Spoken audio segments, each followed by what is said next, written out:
Have you ever asked God for forgiveness? That's a tough question.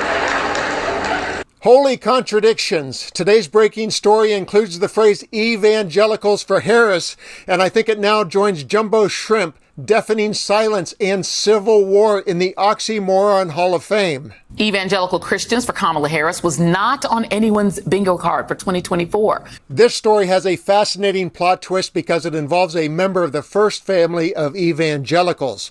Jerusha Duford is the granddaughter of the goat of evangelicals, Billy Graham. Her mother is Graham's oldest daughter, and Jerusha has come out in support of Kamala Harris and put Donald Trump and his supporters on blast, and has done so in opposition to other family members. I'll have her stunning words for you and more about that clip you just saw coming up next. When I was a kid, I was not raised in a religious environment, but you could not grow up in the 70s with only a few TV channels and not be aware of the Reverend Billy Graham.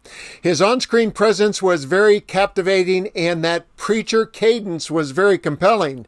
And this story begins with a clip of him, combined with a clip of Donald Trump, as the foundation of a just-released anti-Trump ad by a group called Evangelicals for Harris. Please have a look. Have you been to the cross and said, Lord, I have sinned. I'm sorry for my sin. I'm willing to change my way of life. Have you ever asked God for forgiveness? That's a tough question. I'm not sure I have. I don't bring God into that picture. I don't.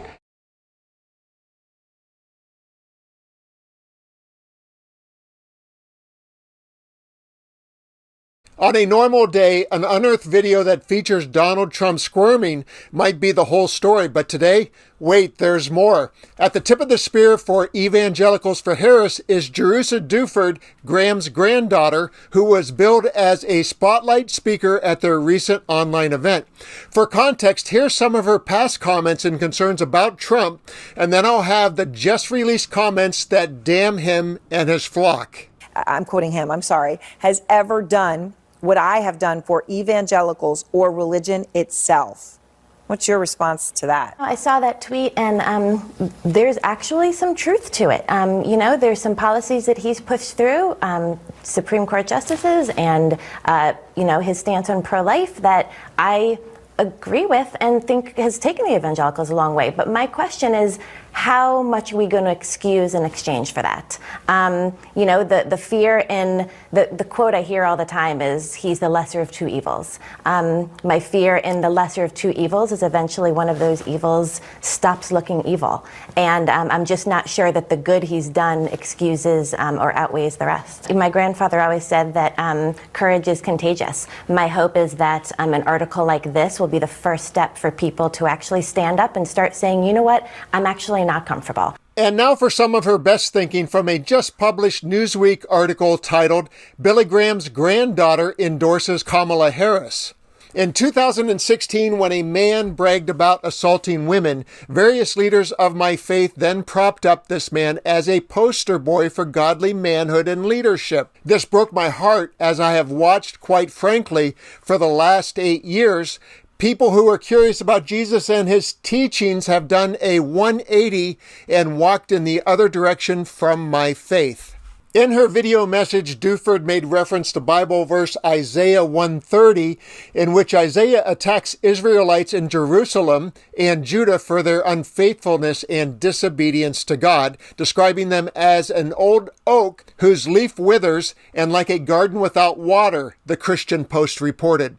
First, people professing the Lord made excuses for Trump's lack of kindness, then for the name-calling. Soon it was making excuses for assault.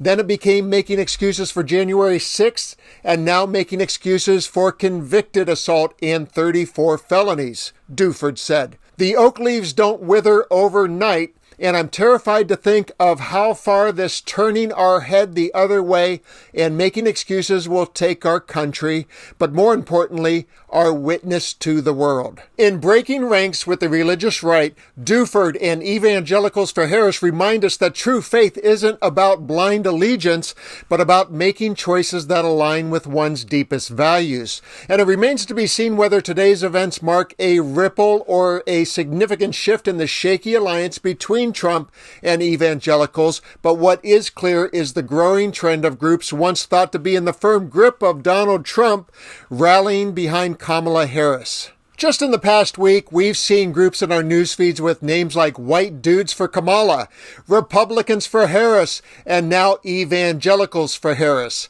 In this crazy upside-down campaign world, what could possibly be next? Q for K? MAGA for Kamabla?